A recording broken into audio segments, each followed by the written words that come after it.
Meta teams. Within Genshin, there's an insane amount of comps to build, featuring a variety of different use cases and power levels. With such an insane roster of characters now, and with there being so many fresh powerful teams in our current age, I think it's about time I decipher with you all today the top 5 best teams in Genshin Impact as of patch 4.0. My name is Juice and that was the Fresh Squeeze. Let's get into it. So a few ground rules before we start. First of all 5-star units will be C0 with their signature weapon at R1, and all 4-star units will be C6 with their R5 4-star best in slots. We're assuming all units are on their ideal artifact sets and are being played in their most optimal ways. We'll be starting from lowest going highest, and while this is generally an objective meta list, my own opinion will have some influences here, but not many. Stick around till the end for some honorable mentions, and without further ado, let's get into things. Back in the day, Xiao was sadly a bit of an underdog. Being an animo DPS was kind of a curse back then. As if the poor dude wasn't cursed enough already, and a C6 Noelle with a red horn was literally able to keep up with his numbers. Plus, for the longest time, the poor fella had no dedicated artifact set, alongside having definitely one of the constellation lineups of all time. It had been years since his release, and most Xiao mains were most likely losing hope by this point.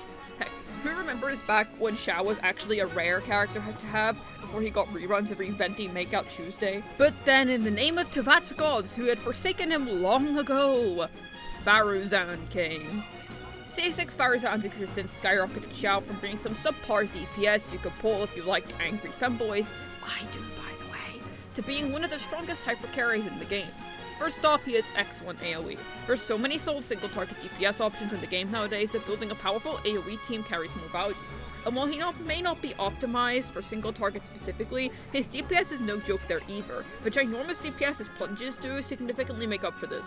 Xiao was also blessed with the Vermilion Hereafter set, and while the set only increases his DPS by about 10% compared to a sold 2-piece set for him, the man finally got the dedicated artifact set he deserved.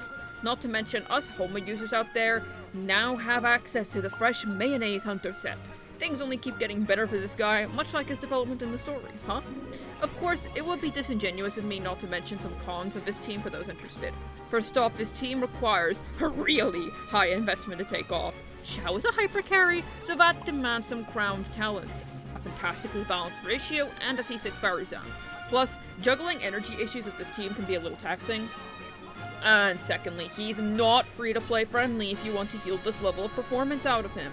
He has basically no truly high-end 4-star options. From all the upgrades I've ever gotten on my account for my years of playing, my change from R5 Deathmatch to R1 Homa felt the greatest. That was an R5 Deathmatch, mind you. So keep in mind that if you're wanting to invest into this guy, yes, you will get heavily rewarded, but it's no cheap cost.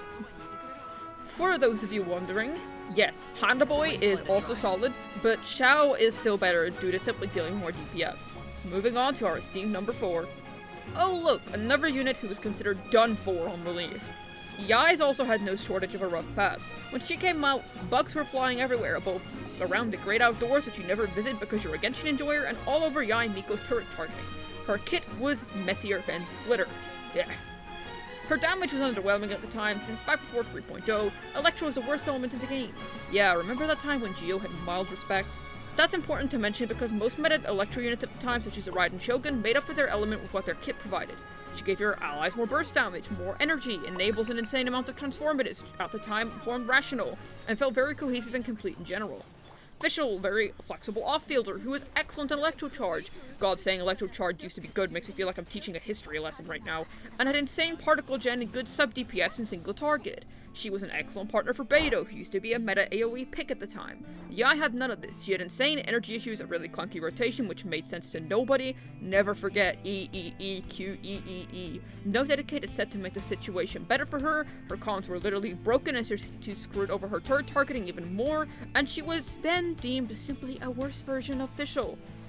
All those extremely high burst scalings gone to waste. Not a single team comp where she's considered optimal.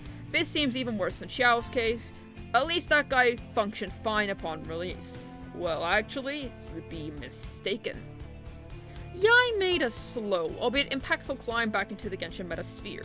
People begun realizing how incredible Aggravate was as a team, and how Fischl's A4 was a machine gun with a reaction too. See where this is going? Then we also how Fischl and Aggravate actually covers multiple of Yae's weaknesses. Not long after was Yae Aggravate born. This team really drew forth Yae's full capabilities. She still may have some general issues, but they're far more forgivable with simply how much DPS she outputs in this team. That random split EM scaling on her, now it actually has proper value. Electro, now insanely valuable. The release of Nihida also really cemented Yae as an incredible unit in the current age. Nihida's provision of EM to the unit who's on field works wonders for Yae, and Aggravate's nifty buff allows that insane burst of hers to perform to its full potential. Fish was able to cover her energy problems in this team, and the overall introduction of Aggravate solved almost all of people's main issues with Yae. Shoot, I went from a Yae hater to a Yae lover myself, and I actually believe this team is fairly underrated, as I seldom ever see meaningful discussion around the place about it. Why not start with my comment section then? Go comment about how cool Yae Aggravate is, or just talk about how dumb my takes are, whatever floats your boat. And while you're at it, why not also consider subscribing if you're enjoying the content? Moving on. You'll be pleased to know Yae Aggravate isn't nearly as demanding as a good Xiao team. Of course, good artifacts still apply, but you can definitely get away with a smidge less. Get yourself a vegetable, a nice fish, and a Kazuha, then you're all set. It also helps that Genshin recently introduced a new craftable Fontaine catalyst, which is now Yae's best budget option. Save for the fluffy fox now. Hey, I can hear a couple pops in the distance.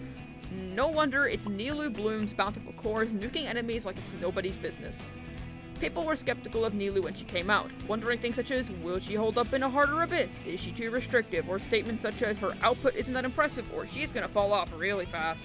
But Nilou believers patiently waited for Nihida, and when she came, so did Bloom madness enough to literally murder the star of the show herself.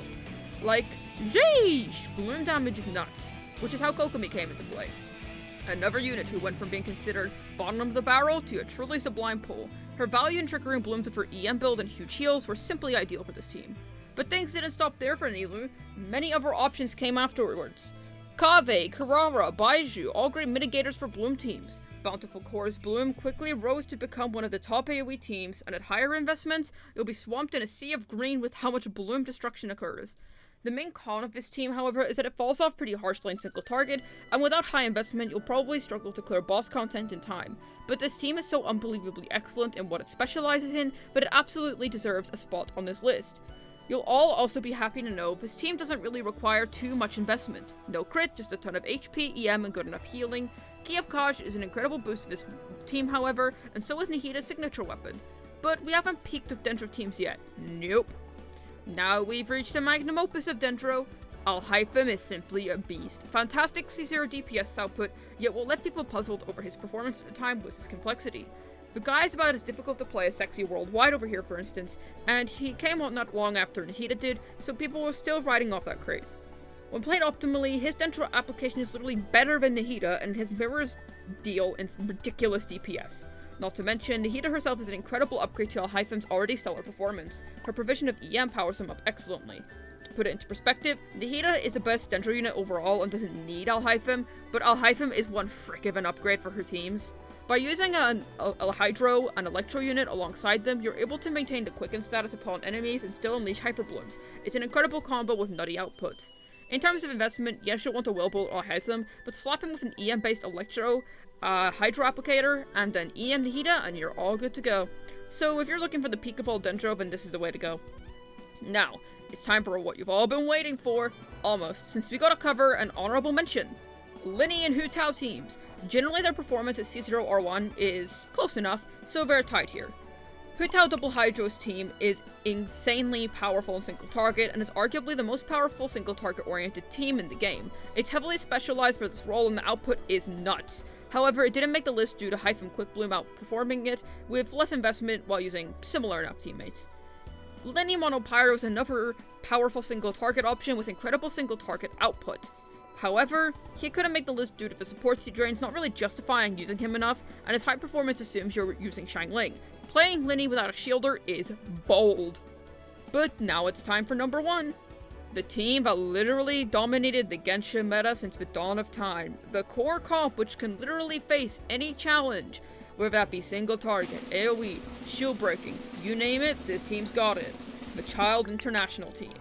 Xiangling impact is no joke, since she's had such an impact on the state of this game's meta for a seriously long time and continues to influence it. Even among the whole Dendro craze, International was still able to reign supreme after the 3.x patches. Many older units who used to be meta, such as Ganyu and Ayaka for example, kinda fell off over time, but not Childe International.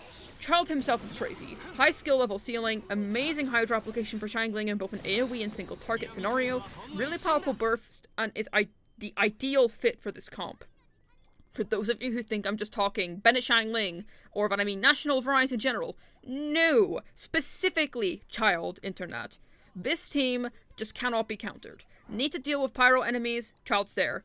Hydro enemies, Xiangling's there. High investment internet also wipes the floor against most, if not all, of our high investment teams. Xiangling has access to a great free-to-play option in the catch, and Childe can use literally any 5-star bow ever and perform incredibly with it.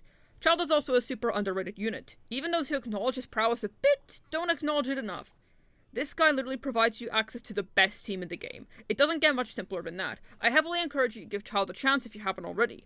Main cons of his comp are you need to actually learn how to play it optimally, you need to invest quite a bit into Childe and Xiangling's artifacts, and ER issues are pretty ripe with this comp. It really is just as simple as his comp, which can get you insane speedrun quality clears just from playing it correctly, and that literally nothing whoever throws at us is enough to hold back internet from dishing out death and destruction like it's nobody's business. This team really can cook. Of course, if a team wasn't mentioned here, that doesn't mean it sucks. These are just the teams who are especially exceptional in their performance when invested in correctly, and have either stood the test of time or risen into the meta fame through proving their exceptional strength. Well then, this has been Juice, signing out, and I wish you all a splendid day.